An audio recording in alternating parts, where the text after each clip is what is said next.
So I was sitting in my chair the other night, and I was thinking, I love Mario, so I could incorporate that into the episode. Does Mario ever fall down a hole and go, I am so sick of this shit? It made me think that's a really clever idea, and it's so clever. And I just sat there and I just laughed. Oh, I love myself.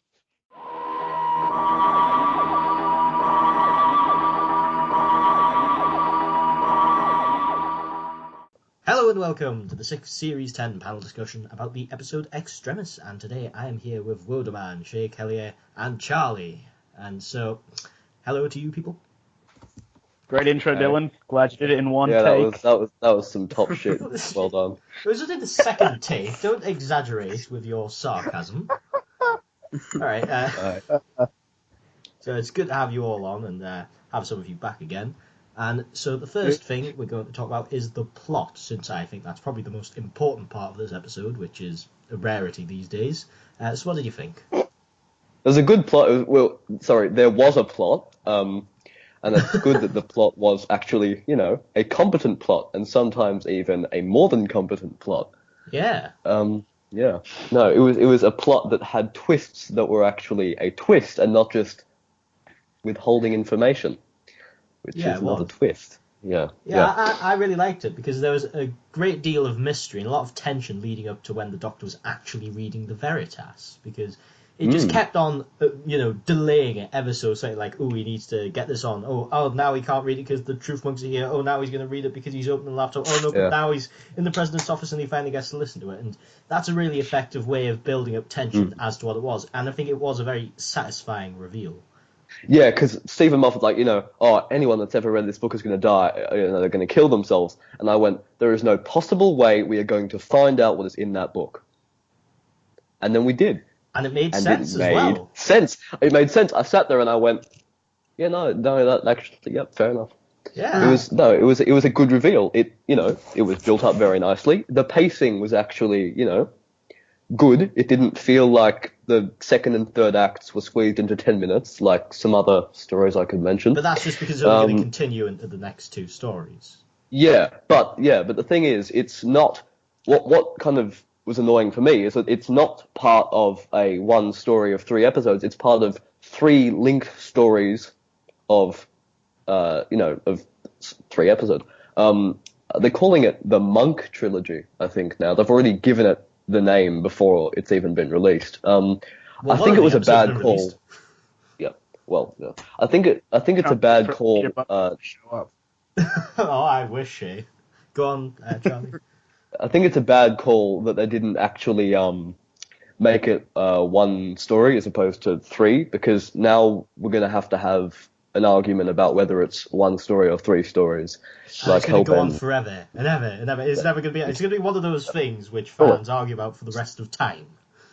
I think one of the worst decisions Russell T Davies made in Series 1, and there's not many bad decisions in Series 1, is that he decided to give the episodes individual titles, which meant that all the shit, all the arguing that happened, in the 60s and after the 60s when, we're naming stories and dividing up stories, is now happening again.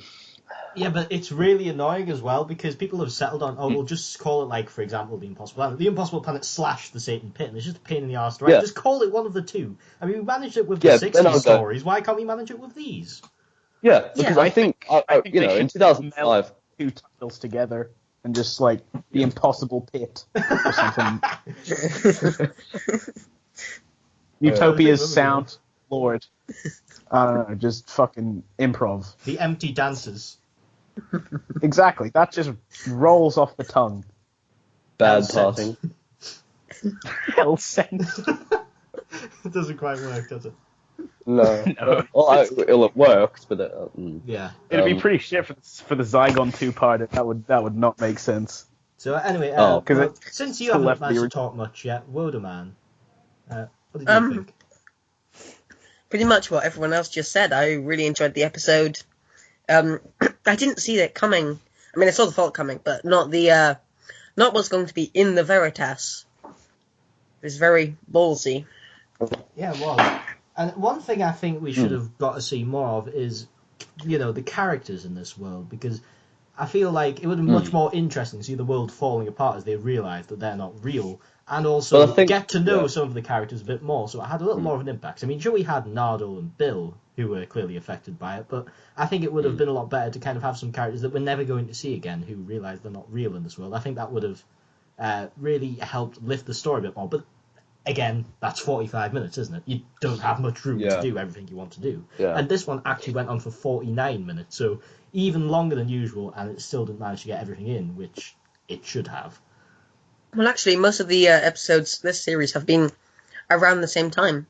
It's been moved up to like They're 50 slowly minutes. extending them by like 2 minutes at a go, I mean, Yeah. Series 1, they were all 40, and then Series 2, 42, Series 3, 44. Well, they're just Now it's slowly about trying 49. to trickle it up By the so the time the BBC BBC management don't realises- notice. They're edging forward. By the time we're up to Series 18 with, I don't know, fucking... Be it 4 hours of story. Yeah. We'll get a Like 4-hour Lord- story. Just in one. Basically, everything will be the war games on repeat. Well, I mean, if I've it got no was written as well as the War Games, I don't have any I'm up for complaints. that. Yeah, but it's a new series, so no. Next season, they should just broadcast the war games week after week. I agree. I'd be up for that. I mean, Well, it'd actually, be no, I don't. educating. I want to see what do you call him, Chibnall does? Chinball. I heard he's doing a writer's room, so they're he going to said he have. was thinking about it. Yeah. I mean, that would be not a bad idea, but it means that we can't attribute the failures of a certain story to a certain writer, and that is tradition amongst Doctor Who fans. Like, if something goes wrong, it's his fault. It's Glenn Coy's fault. Yeah. Well, I mean, usually with Doctor Who, because it's such a script-heavy TV series, it is usually the writer's fault if it's not well written. I mean, obviously, if there's production issues, like in, say, I don't know, Warriors of the Deep, you can't say that the bloody Merker was Johnny Bryan's fault. No, but the plot itself was a bit of a wank. yeah, I mean, it's the plot enjoyable. It's enjoyable because there's a massive green cock thing running around, and the woman from the Time Monster gets, assaulted by it, and that's the only part of that story that's enjoyable. I don't find it very entertaining myself. I get really bored. It wasn't that interesting. Not the best. Yeah. It's not the best story. It's like, season 21, this has got, Planet of Fire, The Caves of Androzani, Resurrection of the Daleks. I'm really excited. Let's start off. Oh, fucking Warriors of the Deep. All right. All right. Yeah, Okay, season 20 starts with Warriors of the Deep and ends with the Twin Dilemma. So I mean, It's just it comes full circle, doesn't it? Yeah. No, that's season 18. Yeah. Fuck off. Right, okay, so we're moving on to the Doctor, Bill, and Nardole. So what do you think of that story? Nardole was good. Nardole and Bill had some nice scenes together, so it shows that those two really do have great chemistry, which means if they're going to be without the Doctor, it seems as if he might be a bit of an antagonist in the next few stories, it seems that they might have to work together, which I'm quite excited for. Yeah, I actually quite like Nardole in this one. He wasn't very annoying. He had purpose. I don't know, I'm liking Nardole now. I mean, he was really bad in the first 4 episodes, but I think that's probably due to the fact that they didn't actually have very Matt Lucas booked underused. in. They didn't have Matt Lucas booked in until like halfway through the writing process, probably. And that's why he's been written well in both Jim Matheson's story Oxygen and this one. Yeah, I think Matt Lucas is slowly sort of layering his performance. It's going from sort of general comic relief to like a sort of quite like a frightened fucking man. character. Yeah. So like I think what I'm quite liking is he's sort of portraying him as a bit of a frightened man who sort of masks his fear with humor, and I really like that because he's adding these little layers to it, and I don't know whether Nardole's going to turn out to be a fucking agent of the Master or whatever, but I'm interested to see where the character goes because it's yeah. If there's one complaint I'd have about him, it's that when he's acting afraid, it does seem to go a bit over the top. Like he'll just basically turn into a toddler, and it isn't very convincing compared to the rest of the performance, which is actually quite good. Yeah, but I still can't tell whether Nardole's intentionally doing that to sort of make people think he's harmless, or whether Matt Lucas is doing that because he thinks it's a good idea. I don't know. I think he probably thinks it's funny. That'd be Yeah, my bet. it's the Little Britain coming through, which Yes. yeah. It's gonna if the Little Britain seeps in, it's gonna be a bit crap, but it's kept most Yeah. of it.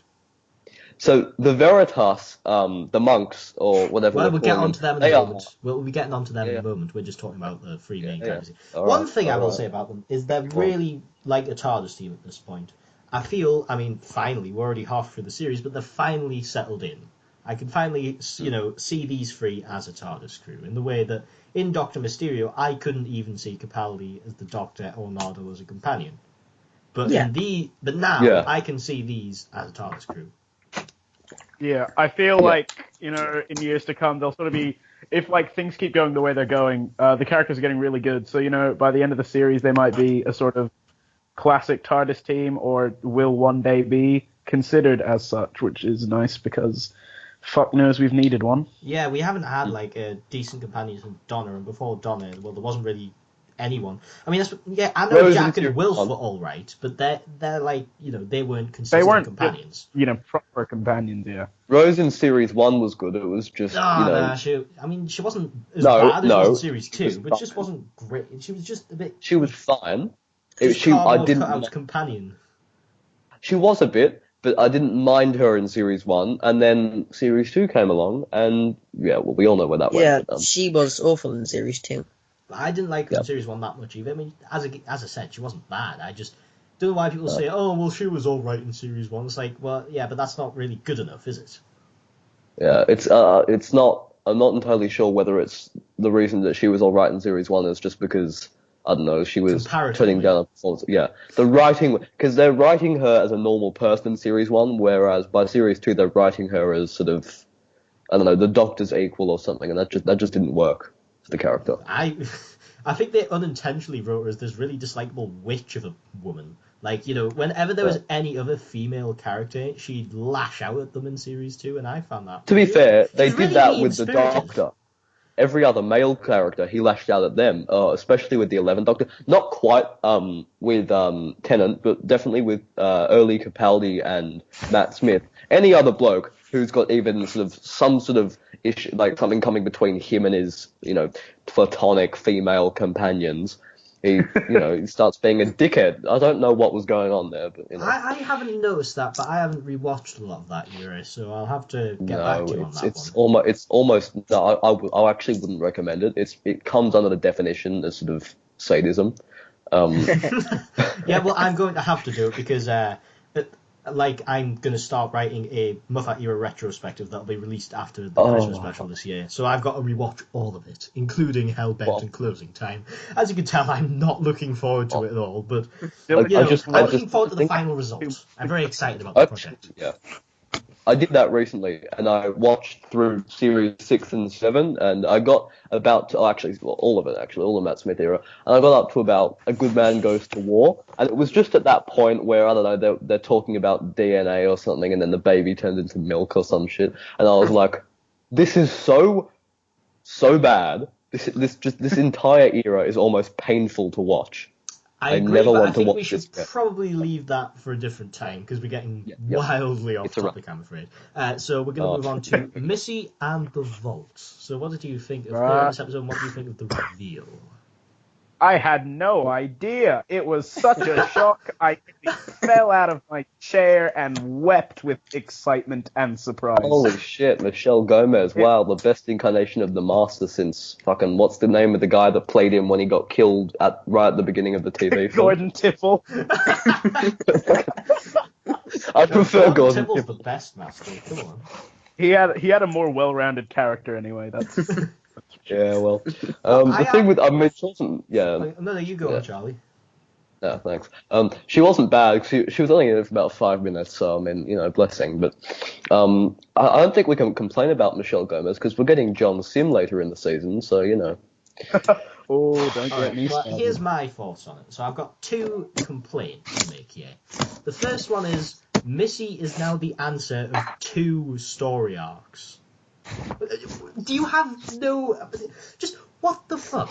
2 story arcs, the answer is now Missy, and both in the same Doctor's era. I just find that absolutely ridiculous, and it just shows how stupid and pointless the story arcs are. It was just a 6-week tease to kind of keep the audience watching, but you could have just done that by making the stories good, which in fairness, most of them are. But the point is, it was unnecessary. I didn't really care about it, you know? It didn't need that much attention. I can understand if they wanted to do it like by kind of having the vault casually mentioned 1 or 2 times, but they made such a big deal of it, and, I mean, maybe they'll make more of it next episode, but so far, not pleased.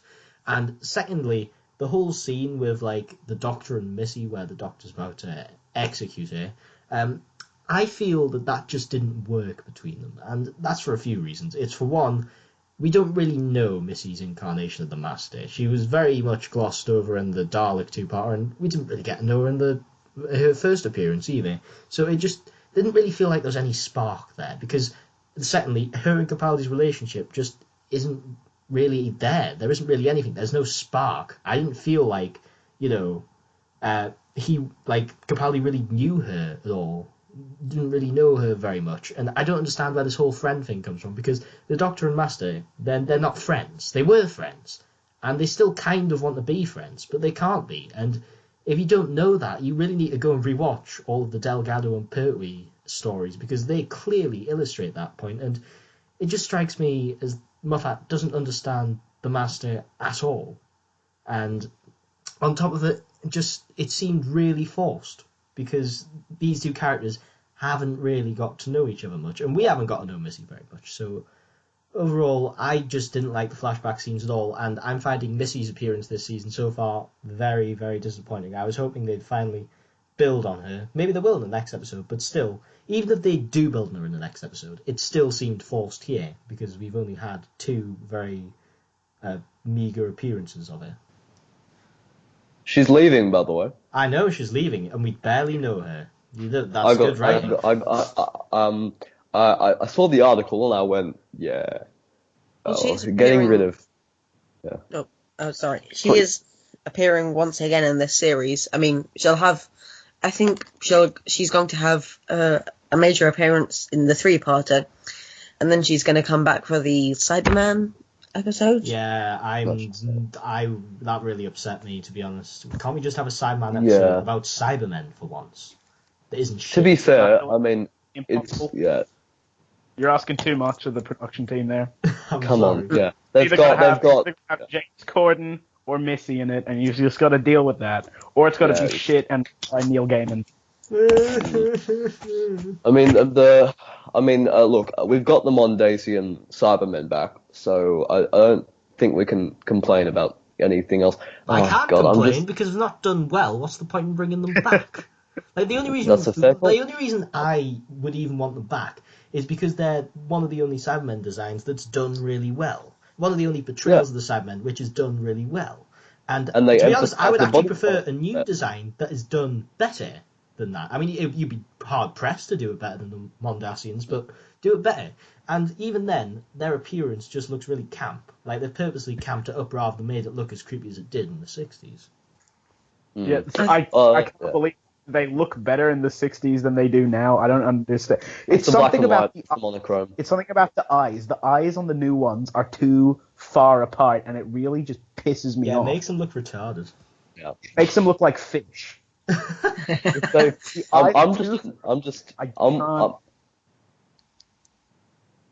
Alright, okay, so I think we should probably move on to the Truth Monks now. So, what do you think of them? They are the most obscure villain that has ever been featured in televised Doctor Who. They are not an original villain, by the way. They are actually, by the way, they are from a Sarah Jane Adventures audio go story called Judgment Day. You're right? shitting me. What? You're shitting me. It's from 2011. That should shock me more than the reveal in the episode. I was doing my usual Tardis wiki, look around, reading all the notes and the continuity and shit, right? I had a look, okay? 10th of November 2011, it's called Judgment Day. It's a Sarah Jane Adventures audio go, sort of straight to audio book release. It was read by Anjali Mohindra. I don't know who she played in Sarah Jane Adventures. I assume it was She plays she that played character Rani. called Ron. Yeah. Who isn't the Rani? So that. Yeah, Yeah, that, no that relation. disappointed me when I watched it when I was little. I heard that the Yeah. Rani was in it. I was like, what? Yeah. And it was like some little girl. It's like, what? That's not the Rani. That's so odd. That's like if all of a sudden they just brought back those killer bumblebee robots from the TV comic strips in like 1964 or some shit. Just fucking weird. It's no. That is... I can't believe that nobody else has picked up on that. Yeah, Charlie, I looked so at thanks that, for bringing right? that. Yeah, if in you look on the Tardis Wikia page, they actually it's the same design. I'm looking at the design. It's the grey sort of skull in the red robe. It's the same characters. I It noticed is the how same- Muffat's been very It's a good keen to design. kind of cover it up. Like, because there's been no mention of us. He like No he one said read anything it because no and- one's going, oh yeah, I recognize it from the Sarah Jane Adventures audio ghost story. Like no one's saying Yeah. that. You know. Yeah, no one's just sitting there like, hold on a second. They whip out their CD rack like, hey, hold on, I'm off that. I mean, it's almost as obscure as bringing back like Rudolf Steiner, right? You know who Rudolf Steiner is? He's the Australian scientist who had a scheme to bring Venus back into Earth's orbit in a comic called Gemini Plan from 1971. It's the first Doctor Who TV story from the Countdown magazine, Oh, and wow. that's actually that is less obscure than the Veritas. I say we bring him back. Let's do Yeah, it. Rudolf Yeah, let's Steiner. do it. Come on, Chibnall. It's I liked the makeup for the Truth Monks. It was really well done. Yeah, there's not really Yeah, much but- to say about them since they weren't really the focus of this episode. And we're going to get to learn more about them next episode. All I can say is the design looked good, but I'm kind of just confused of what to say now with that shocking revelation that Charlie just No, thrust upon me. So yeah, sorry. I felt like I was about to sort of rock all of your worlds there. You Yeah, did. You really did. I'm speechless. I Like didn't. that's the biggest sort of. reference. Now. Word go on, Word. Are they gonna like make reference to this fact? Are they just gonna go, oh, Bill, Sarah Jane fought these fuckers a while back. Ugh." And then what they'll do is they'll make like a cyber Sarah Jane come out and help them solve the mystery. Well, I mean that sort of happened last time, so I really would not put it past them. Yeah, Like, I thought it's that at was the point- really disrespectful. It's at the point Brought where back like if stuff. a sort of a Cyberman Barbara comes out of the shrubbery. No. If they get David Bradley to come back as Hartnell in the Christmas special, if like a cyber Barbara comes out of the shrubbery, you know, with old Ian standing outside Coal Hill, I'm expecting that, you know. Comes out and she saves Ian's life because, you know, he's about to get hit by a bus or something. They could always just get Gemma Powell instead and pretend that Barbara's still alive. They could do that, but I have a feeling that Moffat would rather have Barbara's corpse inside a metal machine than actually have the character come back, seeing as he, you know, despises the 60s. Oh, lovely. but, That's so no. respectful for the dead. He refuses to watch anything that was made before Kinder. Like, that's his general rule. He hates all Doctor Who before Kinder. Well, he has actually retracted that Don't we statement, all? but he might still think He's it's true. retracted it because he was about to get lynch mobbed. Wait, what? No, he actually said that. In an interview, yeah. I think the exact quote is Eighth something Dance along is one of his favourite episodes. He thinks that the JMT era is brilliant, and he thinks that the Oh 60s my is all God. shit, apart from an Unearthly But Child. he's 80s week. He's like, oh, I think that you Um, can see why his Doctor Who's crap. He's got crap taste. it's really bad taste. Here's I can read you the quote. If you look at other stuff from the 60s, they weren't crap. It was just Doctor Who. The first episode of Doctor Who betrays the lie that it's just the 60s because the first episode of Doctor Who in the 60s is really good. The rest of it is shit. No, That is a we quote. don't need to hear it. I'll link you a video of the interview in the description. It is an interesting listen, if quite a rage-inducing one.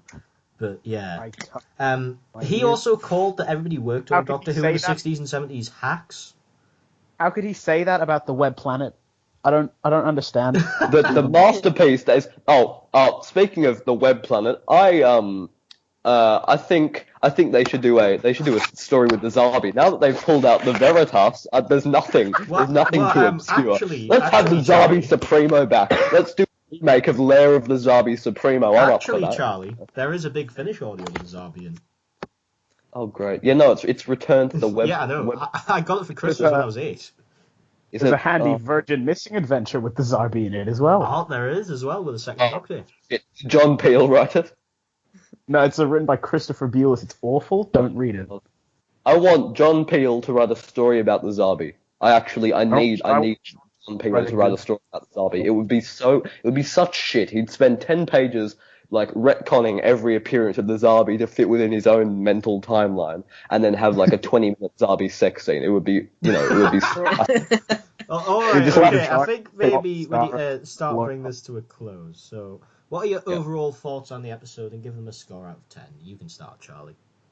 Okay, I actually think it's probably the best TV episode of Doctor Who that there's been since probably 2005. I'd give it a tentative, maybe a 9, or maybe even full marks, because I don't know how the plot's going to play out after the next 2 stories. So, but no, I enjoyed it.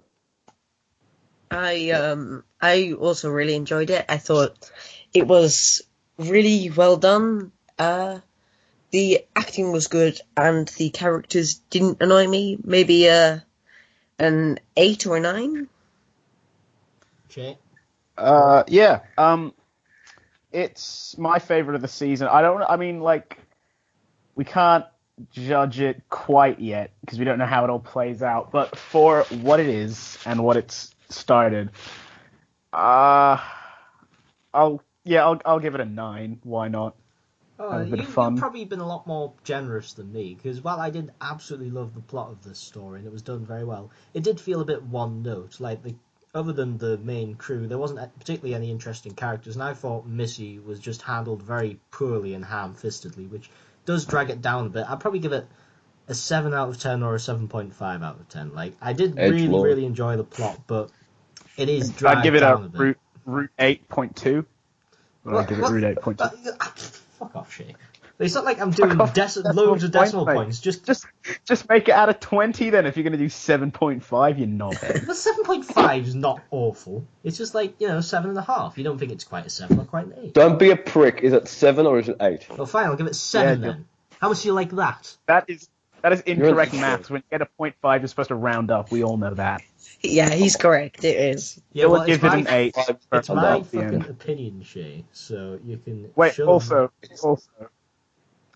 I just want to say this episode just reminded me of that Rick and Morty episode where they're in a simulation inside a simulation inside a simulation. That's all I want to say. Okay. All right. Goodbye, dear viewers, and thank you for coming on. Oh wait, before we go, what? Next time trailer. What? Next time trailer. What do you think? The next time trailer. It looks good. Shit, I didn't watch the next time trailer. Shit, I need to go and watch the next time trailer. It doesn't matter. It's not that interesting a next time trailer. There's a pyramid. It doesn't look like there's going to be any John Sim. There's a pyramid and people walking and some ships and one of the tooth monks going. That's it. And then the Dr. Bill and Nardole go into a room and they touch some weird glowing noodles hanging from the ceiling. So basically, you can't really tell much some from radioactive the next time trailer. All right. Well, radioactive. Thank you all for coming on, and I'll see you all soon. Bye.